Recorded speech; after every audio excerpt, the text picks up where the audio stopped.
Mesdames, Messieurs, bonjour et bienvenue à suivre l'essentiel de l'actualité pour ce mercredi.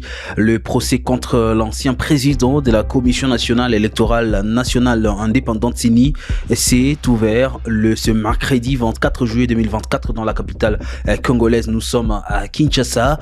L'audience se tient à la prison militaire d'Endolo et nous venons de l'apprendre que l'audience vient d'être renvoyée à demain 11h dans le même espace.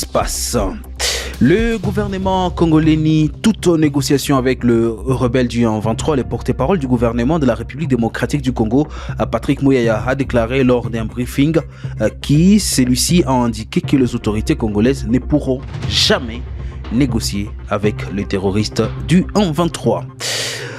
14 personnes ont été tuées la nuit de mardi à ce mercredi par les terroristes de l'ADF lors d'une attaque survenue dans la localité de Babila Bakaïkou, un groupement des Batangimbao dans les secteurs de Benimbao en territoire du Béni. Nous allons suivre cette question dans l'actualité du jour.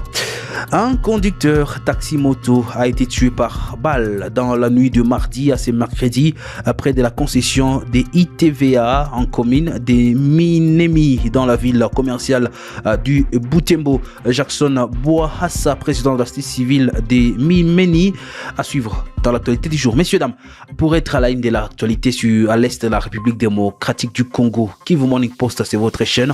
Vous êtes nouveau, n'oubliez pas de vous abonner.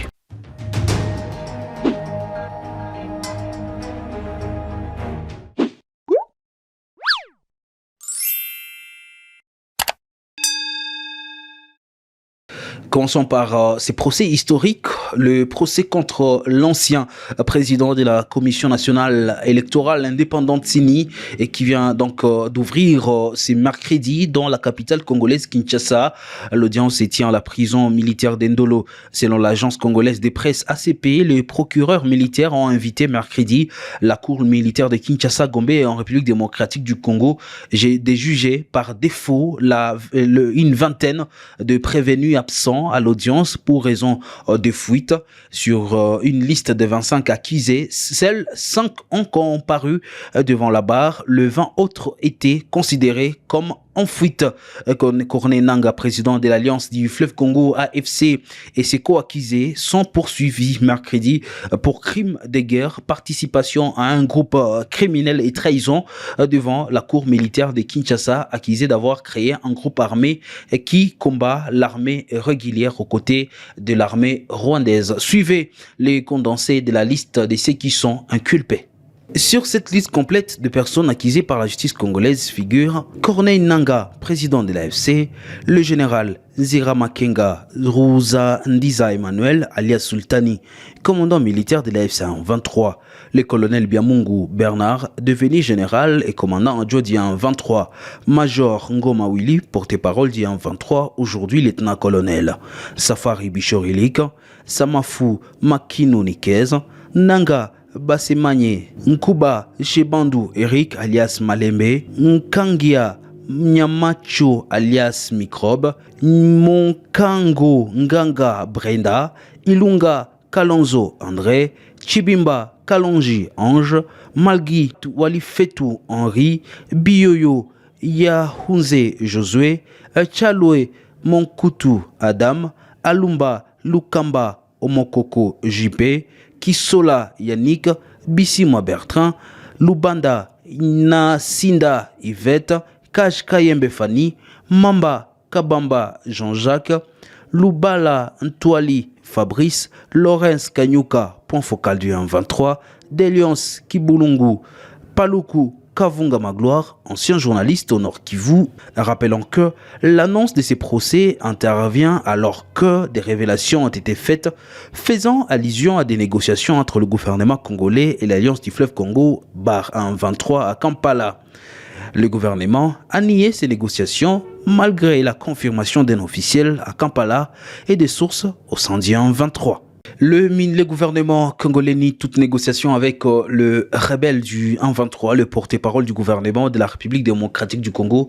Patrick Mouyaya l'a déclaré lors d'un briefing animé à Kinshasa.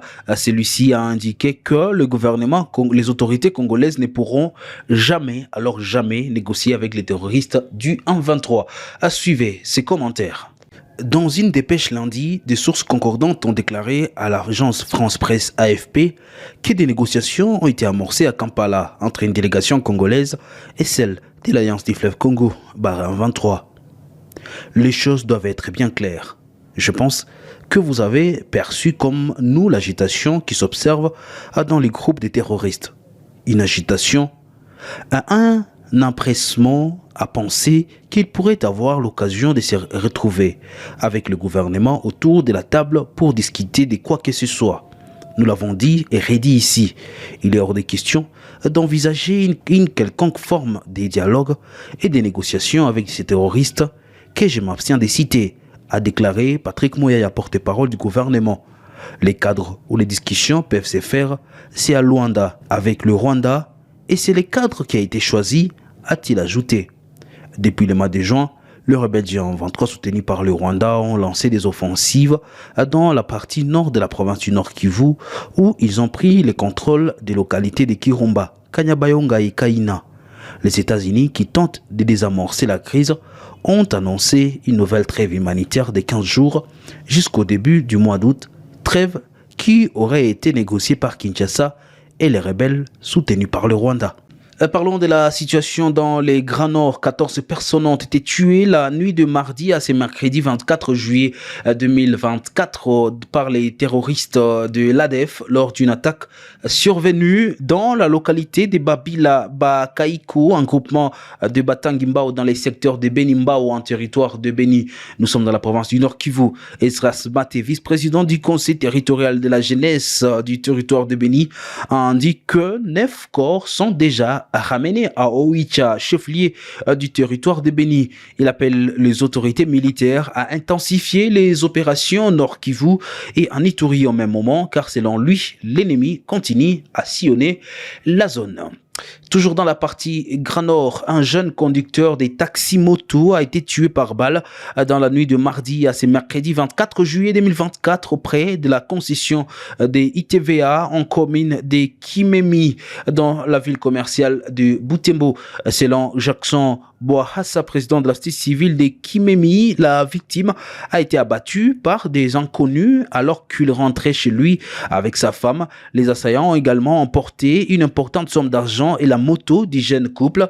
Cette situation a conduit à une paralysie momentanée des activités le matin de ce mercredi sur le boulevard président de la République.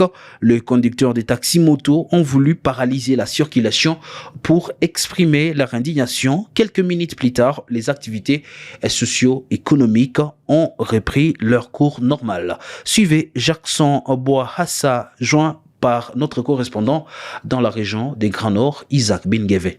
Mais ce qui est vrai, le motard quittait la ville pour rentrer chez lui à la maison. Et au niveau de la concession de l'ITAV, il a été appréhendé par des hommes armés qui lui ont demandé de tout laisser, téléphone et argent, ce qui a été fait. Et lorsque le motard s'est déplacé à quelques mètres, il a voulu comprendre pourquoi il a été arrêté, pourquoi il a été pillé de tout ce qu'il possédait. C'est à ce moment-là que ces bandits-là ont retourné le canon vers lui pour lui tirer quelques balles. Les séminaires du gouvernement de la République démocratique du Congo s'est clôturé le mardi 23 juillet 2024. Selon la primature, la première ministre Judith Suminwa Tuluka a prononcé les discours du président Félix Antoine Tshisekedi Tshilombo, exhortant les membres du gouvernement à être pragmatiques et à obtenir des résultats concrets pour le bien-être des Congolais. Au terme des travaux, 13 recommandations des lettres de mission ont été formulées pour guider les actions gouvernementales. Les ministres ont signé le pacte d'engagement citoyen affirmant leur détermination à mettre en œuvre le politique politiques qui amélioreront la vie de chaque Congolaise et de chaque Congolais, a précisé la primature sur le compte X. Le 22 juillet 2024, dans son allocution, la première ministre avait exhorté les membres du gouvernement à observer certaines valeurs pour redorer une nouvelle image à son gouvernement. Ça sera tout, mesdames, messieurs, pour l'actualité du jour. On reste connecté à travers Kivu Morning Post pour suivre ce qui se passe à l'est de la République démocratique du Congo et partout au pays. Moi, je vais vous retrouver demain pour un autre numéro de l'actualité du jour. D'ici là, portez-vous bien.